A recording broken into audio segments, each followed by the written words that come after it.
Ayan na guys, your booking is now confirmed.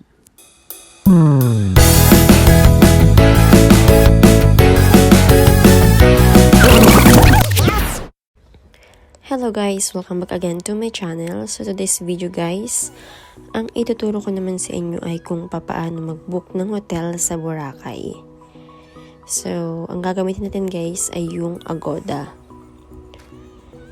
So, punta tayo guys sa apps natin ng Agoda. So, sa mga wala pang Agoda, i-download nyo lang po and then click nyo yung hotels. And then, ayan, search natin ang Boracay. And then, mamili po kayo kung anong date ang gusto ninyong check-in at check-out. Ayan, so, ang halimbawa na lang natin guys ay 2 nights. Ayan, and then 1 room and then 2 adult. Pero kung gusto nyo mag-add ng mga infant or ng mga kids, ayan, makikita nyo guys yung plus sign. I-click nyo lang po yun para magdagdag kayo ng kasama ninyo. Pero kung wala, click nyo lang po yung, yung minus sign. Ayan. Kung okay na yan, and then, i-click nyo na po yung search. Ayan. And then, lalabas na dyan guys yung mga iba't ibang hotel, and then, makikita ninyo dyan yung mga price, and then, yung mga reviews ng hotel, and then, yung mga ratings nila. So, ayan, mamimili na po kayo dyan kung saang hotel ang gusto ninyo. May mga mura, may mga mahal. Ayan, pero mostly guys, sa mga nabubuk ko, yung mga beachfront siya guys, yun ang gustong-gusto ng mga client natin. So, yun na lang din ang isasample natin, yung hotel na may beachfront. Ayan. So, mamili tayo ng hotel na mura and then okay siya. Ayan. Scroll down nyo lang dyan guys. Marami kayong pagpipili ang mga hotel.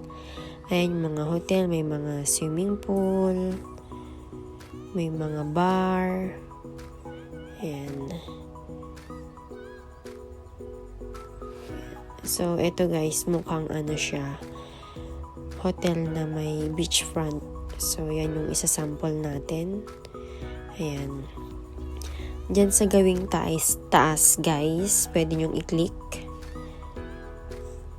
para makita ninyo yung mga pictures ng hotel. Ayan. Ayan yung itsura ng hotel. Ayan yung mga room nila.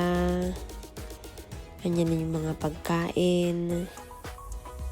Ayan yung restaurant nila. And then yan yung lobby. Ayan yung CR. Ayan. Makikita nyo dyan yung itsura ng hotel. Ayan. And then yung mga views. Ayan. Ayan guys, may bar. Ayan yung mga mostly na gusto ng mga client natin. Ayan. Ayan, mga masarap na pagkain. Ayan, nagbibigay din sila ng mga pictures dyan para makita natin. Ayan yung mga rooms, mga bed. Ayan.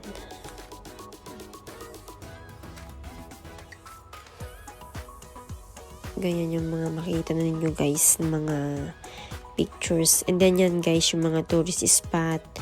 Pinapakita rin nila dyan kung gaano kalayo mula dyan sa hotel na yan. So, magkaka-idea kayo kung malapit or malayo siya sa mga tourist spot na gusto ninyong puntahan. Ayan. Ayan yung mga bed. Kung gusto niyo ng double bed, twin bed, ayan, makikita ninyo lahat dyan guys. So ayan guys, yung hotel na yan medyo mabili siya dahil makita nyo guys, yung ibang mga room sold out na siya. Ayan. So, click nyo lang guys yung X para makapag-back tayo. Ayan. So, ang price niya ay 1,455. Naka-promo siya guys. Ayan. So, kung yan yung napili nyo guys, click nyo lang yung book now and then pay later. Pwedeng pay later, pwedeng pay now. So, ayan. Halimbawa yung napili natin. So, ang total niya ng 2 nights ay 3,259.84 pesos. So, andyan guys yung name ko dahil naka-member ako sa Agoda. Pero kung halimbawang hindi para sa akin yung ibubook ko, ayan, click nyo lang guys yung yung I make this booking for someone else. And then, tsaka nyo ilagay guys yung pangalan nung lead guest ninyo. O yung pangalan ninyo. Ayan. So, makita nyo dyan guys, pwedeng pay now, pwedeng pay later. So, yung iba, pwede magbayad sa mismong hotel. So, depende dun sa may mode of payment na napili ninyo. Pero, kumukuha pa rin sila ng credit card or debit card na kailangan yung ipasok dyan para may assurance sila. Pero, hindi naman po yun mag-deduct sa sa ATM ninyo.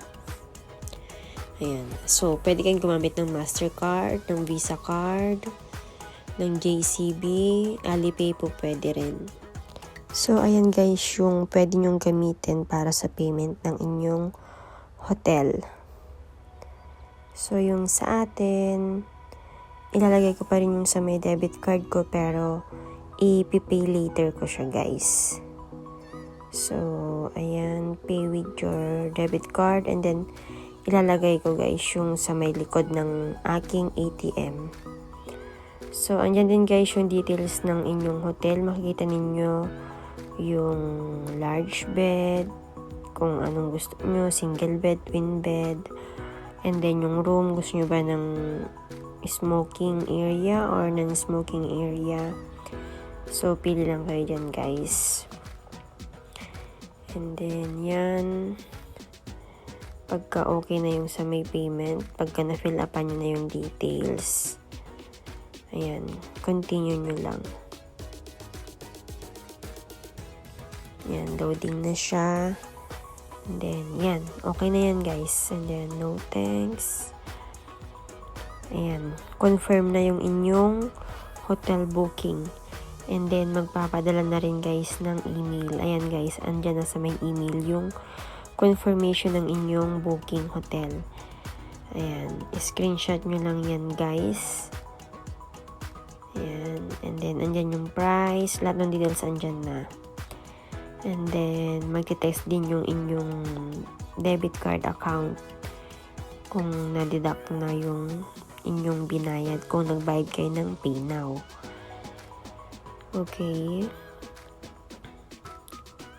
So, ayan na guys yung confirmation. Makita nyo dyan yung booking ID. Kung ilan kayo, magkano binayaran ninyo. Ayan. And then, kung halimbawa guys na hindi nyo na-receive yung email ng inyong booking hotel po, pwede kayong mag-request ng panibagong copy. I-click nyo lang yung send email, and then ayan, ilagay ninyo guys yung inyong email para doon ipadala yung inyong booking hotel confirmation. Ayan. Ayan, humingi sila ng ratings. Nabigyan natin ng 10. Ayan. So, okay na lahat guys yung sa ating booking hotel. Pwede nyo na rin i-check yung inyong email dahil nagpadala na sila doon ng copy ng inyong confirmation para yun yung screenshot ninyo or yun yung ipaprint ninyo para may hawak kayong copy. Ayan, yung sa may email. Ayan, click nyo lang yan guys. So, kailangan yung email na ilalagay ninyo guys ay active. Ayan. So, your booking is now confirmed. Ayan na yung inyong confirmation. And then, scroll down lang natin guys. Ayan. Para makita nyo lahat ng details. Ayan. Ayan, booking information. 1 room, 2 nights. And then, standard queen size siya. Yung napili nating bed. Andyan yung name ninyo. Kung ilang client yung nandyan, ilang guest.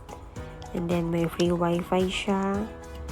Your booking is confirmed but not yet paid. Ayan guys, confirm na siya pero hindi pa siya paid dahil ang pinili natin ay payment later. So, andyan din guys yung mga cancellation policy. Pakibasa lahat yan guys para may idea kayo bago kayo pumunta sa hotel para updated din kayo sa lahat. Ayan. Andyan lahat yung mga information, mga important notes. Ayan, pakibasa lahat yan guys. Ayan, and then ayan yung confirmation. Click natin yan. So, ayan guys. Ayan yung ating booking confirmation. Yan yung ating ipapaprint para may copy kayo. And then, yun yung ipapakita ninyo guys pagka-arrive ninyo sa may hotel. So, ganun lang kadali guys mag-book ng hotel dyan sa Boracay. And then, any hotel po pwede po gamit yung Agoda. So, sa mga wala pang Agoda apps, download nyo lang po para dyan kayo mag-book ng inyong hotel. So, ganun lang kadali guys. Sana may natutunan na naman kayong muli sa ating online tutorial. Maraming salamat po. At para updated kayo sa mga susunod nating mga video, huwag kalimutang mag-like, share at subscribe. Maraming salamat guys. Bye!